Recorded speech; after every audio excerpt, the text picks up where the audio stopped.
Good morning, family. You know the drill. I pray everything is okay. This morning I'm reading Luke.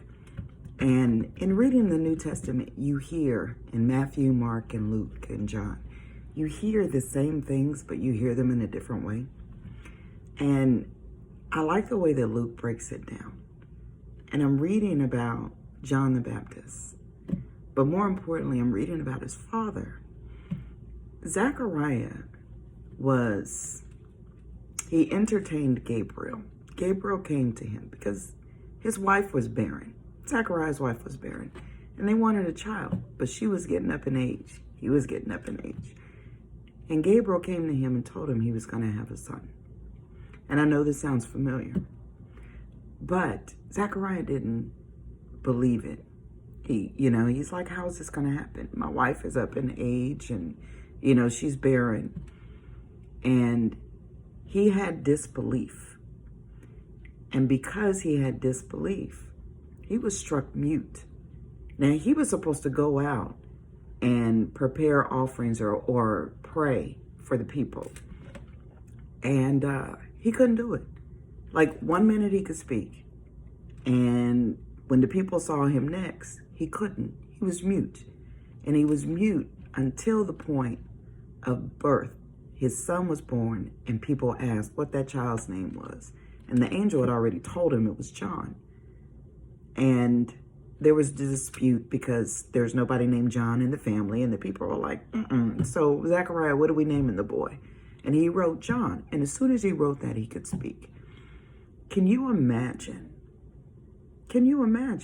being able to do something, and then because you don't believe the word of the Lord that was brought to you by an angel, that you can no longer do that thing? And it was months down the line before you were able to again.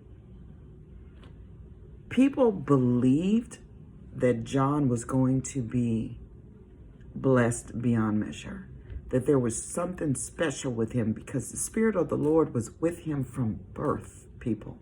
Birth. And we hear the stories about John the Baptist and all the things that he did, and how he preached and he prophesied and he baptized, and he even baptized Jesus.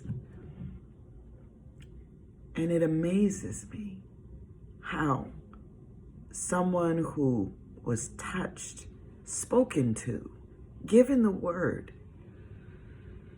had disbelief. And then after that, the measure of belief that they had just intensified, and they saw it in their son. They saw what the angel said in their son. They saw God in their son. We need to believe what we're told. When you get a word from the Lord, believe it. Don't disregard it. And I'm not saying it's going to strike you mute. I'm just saying believe it. Don't put yourself in a position where you have something taken away from you, and then when it's given back, you believe. Believe. You don't have to see it to believe it, to trust it, to know it's going to happen. I guess in a nutshell, that's faith. Maybe that's what I'm trying to say this morning. Have faith. Don't be one of those people that need to see something before you believe it. Trust in the word. Read the word. Let the word get in you. And meditate on it. Roll it around. Think about it. But believe it from the beginning. If we believe and we confess, that's the word. Just don't be one of those that has to see. And I know this is long-winded, but there's so many things that you think about when you read the word. It's hard sometimes to settle on one. So, belief, trust, assurance. God is faithful, y'all. Always. Always. He never fails. So let's not fail him. Have a wonderful day. Be kind to one another. Love one another. And do things because you know it's the right thing to do. Not because you want a reward. Don't worry about those things. Have a blessed one.